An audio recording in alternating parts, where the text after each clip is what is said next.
We've certainly talked about tariffs for the past 48 hours, but immigration remains the issue that has captured the most attention and created the biggest policy changes in these first 2 weeks of the new Trump administration. President Trump immediately signed at least 10 immigration-related orders, actions that fulfill his campaign promises of mass deportations and increased border security.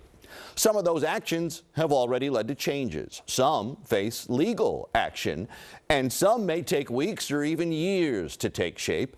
But virtually all those actions sparked fear in immigrant communities across our area and across the country as well. During the next half hour, we hope to make sense of it all. What has changed? What hasn't? What are your rights as an immigrant living in this country?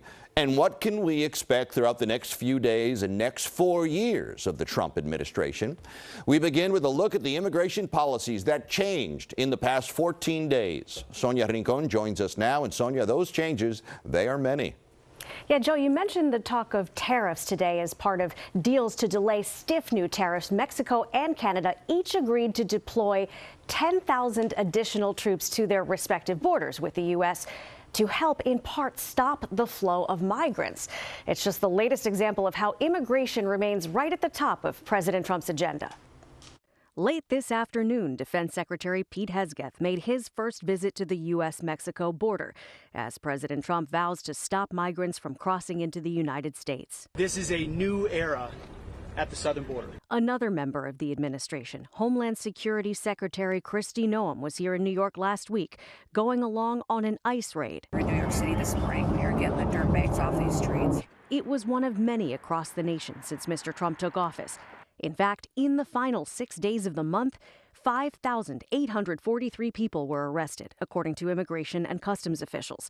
That comes out to an average of 973 per day, which, as you can see, is higher than the average immigration arrests during key points in the Biden, first Trump, and Obama administrations. We don't allow people to enter our country and to dump their prisons into the United States of America anymore. The administration insists it's focusing on violent criminals in its roundups. But listen to what a DEA agent told ABC's Aaron Katursky. And if others get swept up in an operation, that's okay, that's acceptable? I think that is very likely to happen. In addition to the raids, military planes are now being used to deport undocumented workers. And Marines have been deployed to Guantanamo Bay, where a migrant detention center will be opened. We have 30,000 beds in Guantanamo. Mr. Trump is also looking to change a number of long-standing immigration policies. He wants to deny U.S. citizenship to American-born children of parents living in the country illegally. He signed the Lake and Riley Act into law, giving authorities more power to deport undocumented immigrants accused of nonviolent crimes. And he ended a long-standing policy of limiting migrant arrests in sensitive locations, like schools or churches. We have to educate and empower our staffs to better understand what's going on, what is within our legal confines. It's disturbing, no doubt. Here in New York, Mayor Adams has defended the ICE raids on criminals, while promising to defend immigrants in all 5 boroughs. But some in the city council believe more should be done. What we'd like to see from this administration is a full-throated, we are here to protect immigrant New Yorkers. Now, in New York, the NYPD has said it would not assist in civil enforcement of immigration laws, but it will assist federal authorities in the arrest of violent criminals.